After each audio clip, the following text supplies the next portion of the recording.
आज ग्रेटर नोएडा के किसानों ने अपनी मांगों को लेकर एक बार फिर सड़कों पर उतरने का फैसला किया है और इसी कड़ी में किसान आज दिल्ली कूच की तैयारी में है। बता दें कि किसानों और प्राधिकरण के बीच करीब 3 घंटे तक बैठक चली, लेकिन इस बैठक का कोई सकारात्मक नतीजा नहीं निकल सका। इसके बाद किसानों ने दिल्ली कूच का फैसला लिया है।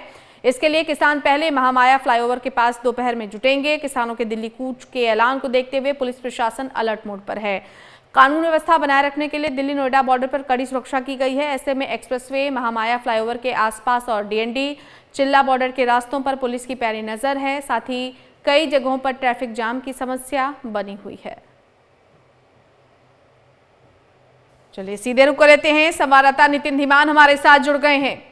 नितिन, ट्रैफिक एडवाइजरी जारी है, इधर किसान भी पूरे तरीके से तैयार हैं, क्या स्थितियां बनती हुई दिख रही हैं आज?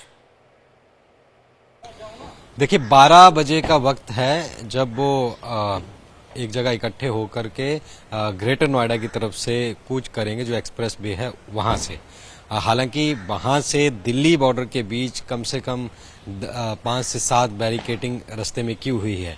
नोएडा से जो दिल्ली के बॉर्डर आते हैं, चाहे डीएनडी हो, चिल्ला बॉर्डर हो या गाजियाबाद NH-24 की तरफ बॉर्डर हो, वो और कालिंदी कुंज वाला बॉर्डर, इन सभी के ऊपर बैरिकेडिंग लगाई गई है और रूट डाइवर्ट किए गए हैं।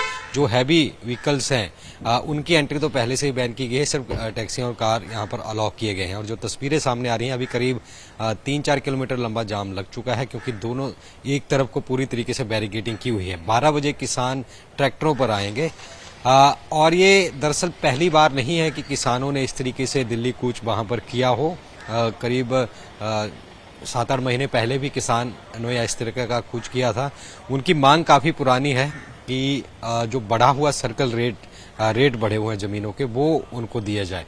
तो 4% उससे बढ़ावा होगा और विकसित भूमि भी उनको करीब 10% वहां पर दी जाए।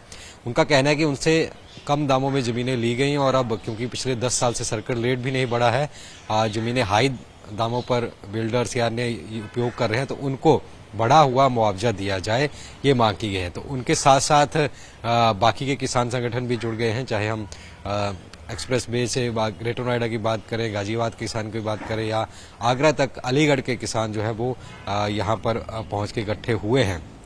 और 2 संगठन हैं जो इस पूरे प्रोटेस्ट को लीड कर रहे हैं।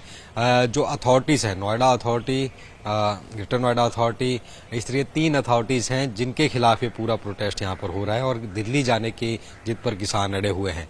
हालांकि पुलिस ने मनाने की कोशिश की थी, कल एक बैठक की गई, लेकिन किसान नहीं माने, दिल्ली जाने पर अड़े रहे। इसलिए पुलिस पहले से ही व्यापक प्रबंध वहां पर कर लिए गए हैं और ये स्थिति तब है जब 6 तारीख को खनौरी बॉर्डर से भी किसानों ने दिल्ली कूच का ऐलान कर दिया गया है और उससे पहले नोएडा उत्तर प्रदेश से इस तरीके से किसानों का आना तो कहीं ना कहीं पुलिस प्रशासन की दिक्कतें और बढ़ा रहा है। लेकिन लोगों को ज्यादा दिक्कतें हैं, जो सुबह सोमवार का दिन है ऑफिस जाने के लिए निकले हैं, लेकिन नोएडा से जो लोग दिल्ली आ रहे हैं उन्हें कम से कम जहां 30 मिनट का सफर था वहां 2 घंटे उनको लग रहे हैं, क्योंकि रोड को नैरो कर दिया गया है। जहां 4 गाड़ियां एक साथ निकलती थी वहां सिर्फ 1 गाड़ी, वो भी चेक करके निकल रही है।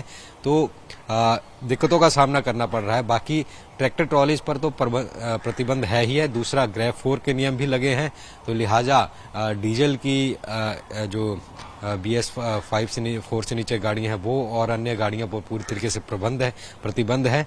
तो ऐसे में लगता नहीं कि दिल्ली तक पहुंच पाएंगे किसान, लेकिन टकराव जरूर हो सकता है ग्रेटर नोएडा में किसानों और पुलिस के बीच। जी।